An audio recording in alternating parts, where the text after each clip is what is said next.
Good morning students. तो चलिए इस पार्ट में हम बात करते हैं calculation of the energy of electron in the bore orbital,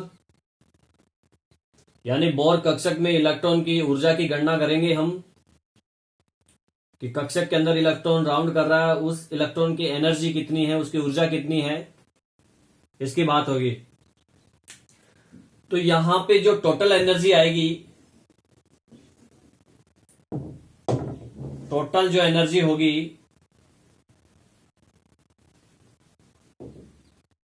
in an orbital के अंदर, यानी कुल ऊर्जा एन कक्षक में,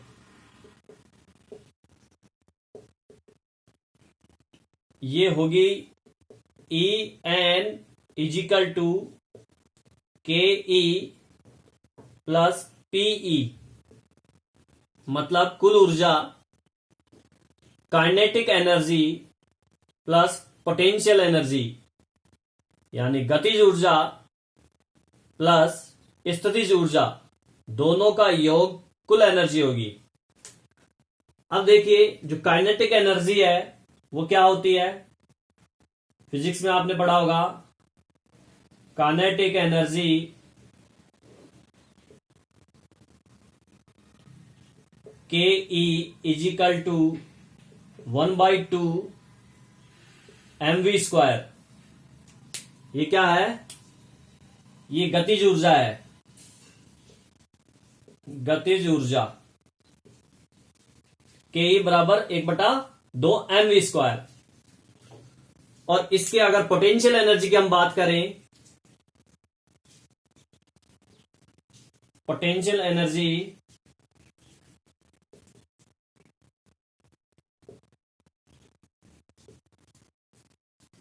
यानी पीई,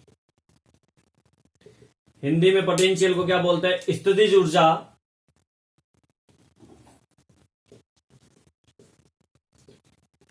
स्थितिज ऊर्जा पीई बराबर क्या हो गया।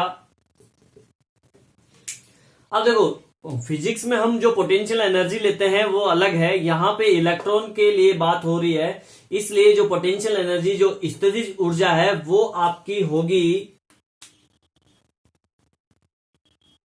Minus Z square upon R. यहां पे नेगेटिव साइन इस वजह से आया है क्योंकि ये जो एनर्जी है पोटेंशियल, ये जो स्थितिज ऊर्जा है वो न्यूक्लियस और इलेक्ट्रॉन अर्थात नाभिक और इलेक्ट्रॉन के बीच में जो आकर्षण बल है, जो अट्रैक्शन फोर्स है, उस पर डिपेंड करती है। इस वजह से यहां पे माइनस साइन यूज करके जेड जो है चार्ज न्यूक्लियस और आर रेडियस में वो राउंड कर रहा है, आर त्रिज्या के कक्षक में। तो पोटेंशियल एनर्जी यहां पे हमें ये लेनी है minus Z square upon R, ध्यान रखना। अब इन दो फॉर्मूले से हम जो है इसकी एनर्जी फाइंड करेंगे। देखिए यहां पे ये दोनों वैल्यू अगर हम इस इक्वेशन में रखें तो क्या होगा, इक्वेशन नंबर ये 1 है, ये 2 और इसको 3 दे देते हैं, तो ये 2 की वैल्यू भी यहां आएगी और 3 की वैल्यू भी यहां रख दें तो क्या हो जाएगा, ये E N is equal to 1/2 mv square minus Z square upon R. देखो ये प्लस का साइन है और इसका माइनस का साइन है, तो प्लस माइनस माइनस होके यह माइनस आ जाएगा, minus Z square upon R आ जाएगा। आई बात समझ में। अब देखिए पिछले पार्ट में हमारे पास ये चीज आई थी, ध्यान हो अगर आपको, एक चीज देखी थी अपन ने, जो mv स्क्वायर है, इस mv स्क्वायर की जो वैल्यू थी वो ये थी जेड स्क्वायर अपॉन आर, थी ना। तो ये mv स्क्वायर की वैल्यू जो है जेड स्क्वायर अपॉन आर यहां रख देंगे इसमें।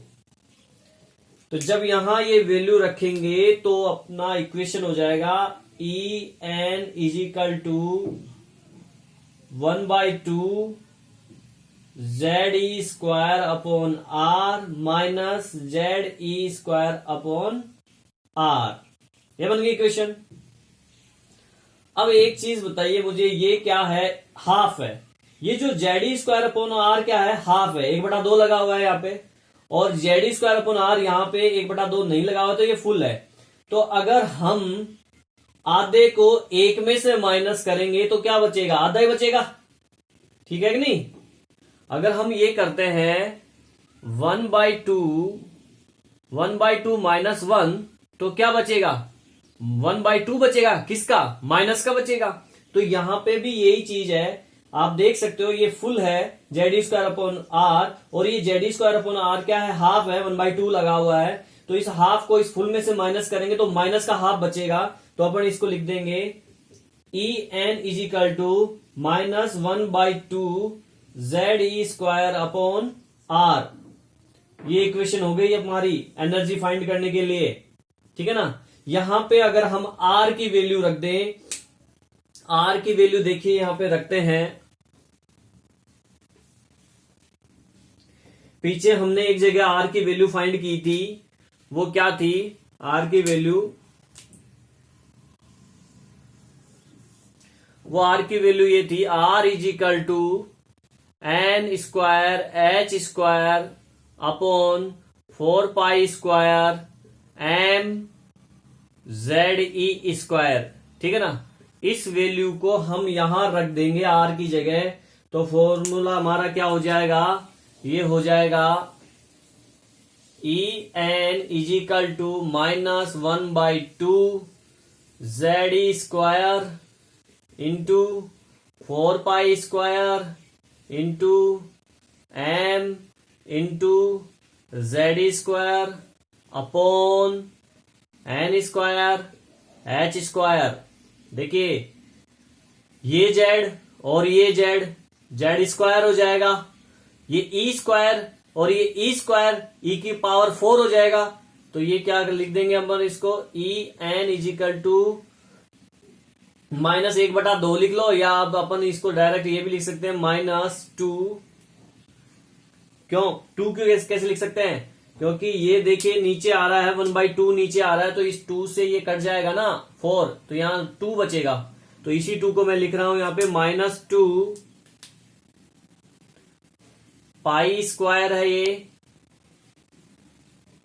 इंटू ये एम स्क्वायर है, इंटू ये जेड और ये जेड क्या हो गया? जेड स्क्वायर हो गया। ये ई स्क्वायर और ई स्क्वायर E4 हो गया, अपॉन नीचे क्या है? एन स्क्वायर और एच स्क्वायर। सारी वैल्यूज पुट करेंगे, सारी वैल्यूज जो मैंने आपको बता रखी हैं पहले से ही, ठीक है ना? यहां पे अगर हम एच की वैल्यू मैंने आपको बताई थी 6.626 इंटू 10 की पावर -34। पाई की वैल्यू आपको पता ही है 22/7। एम मास जो है इलेक्ट्रॉन का 9.1094 इंटू 10 की पावर -31, और इलेक्ट्रॉन पे चार्ज जो है 1.6022 इंटू 10 की पावर -19। ये प्लांक कांस्टेंट है 6.626 इंटू 10 की पावर -34। ये पाई है 22/7, और ये मास है इलेक्ट्रॉन का, द्रव्यमान है। इलेक्ट्रॉन का द्रव्यमान 9.1094 इंटू 10 की घात -31, और इलेक्ट्रॉन पर आवेश चार्ज 1.6022 इंटू 10 की पावर -19। ये वैल्यूज यहाँ पे रखो, ये मान यहाँ पे अगर अपन रखेंगे तो क्या हो जाएगा? इसको जब मान रखने के बाद में सॉल्व करो गुणा भाग करके, तो E N is equal to -2.18 into 10 की पावर -11, और यहां पे ये जेड और एन ये कांस्टेंट नहीं है, क्योंकि ये एटॉमिक नंबर है और ये सेल का नंबर है, कक्षक का नंबर है, ये परमाणु संख्या है। इसलिए ये ऐसे कैसे रहेगा? Z square upon N square, ठीक है ना? ये आ जाएगा एनर्जी पर एटम, ऊर्जा प्रति परमाणु, अर्थात एनर्जी पर एटम, ठीक है? तो तो इससे हम एनर्जी फाइंड कर सकते हैं। अगर जूल पर एटम निकालेंगे, इसको जूल में कन्वर्ट करेंगे, तो ये हो जाएगा डेल वो En इजिकल टू -2.18 इंटू 10⁻11। 11 की जगह जूल में कर रहे हैं ना इसको, तो 11 की जगह आ जाएगा ये 18 -18 Z square upon N square, ये आ गया आपका जूल पर एटम, अर्थात जूल प्रति परमाणु, ये हिंदी में हो गया। ये फॉर्मूला आ गया आपका जूल प्रति परमाणु के अंदर एनर्जी का। अब अगर हाइड्रोजन के संदर्भ में हाइड्रोजन की एनर्जी अगर निकालें, हाइड्रोजन में जो इलेक्ट्रॉन है उसकी एनर्जी अगर अपन निकालें, तो अपन जानते हैं हाइड्रोजन के लिए Z बराबर 1 होता है और N बराबर 1 होता है, ठीक है ना। या फिर N को आप चाहे जंप कर रहा है अगर वो, तो N स्क्वायर भी रख सकते हो आप, चाहे Z आप Z1 ले लीजिए, N को ऐसे कैसे रहने दीजिए। तो ये हो जाएगा En is equal to -2.18 into 10⁻18 into Z1 है, N स्क्वायर आ गया। इस फॉर्मूले से हम हाइड्रोजन की एनर्जी में जो इलेक्ट्रॉन है उसकी इलेक्ट्रॉन की एनर्जी निकाल सकते हैं। अब यहां पे ये जो वैल्यू लिखी हुई है ना, ये जो वैल्यू है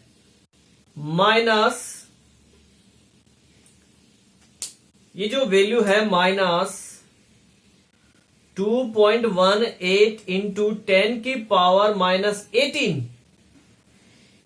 ये वैल्यू रिडबर्ग कांस्टेंट है, RH, ठीक है। ये रिडबर्ग कांस्टेंट होता है,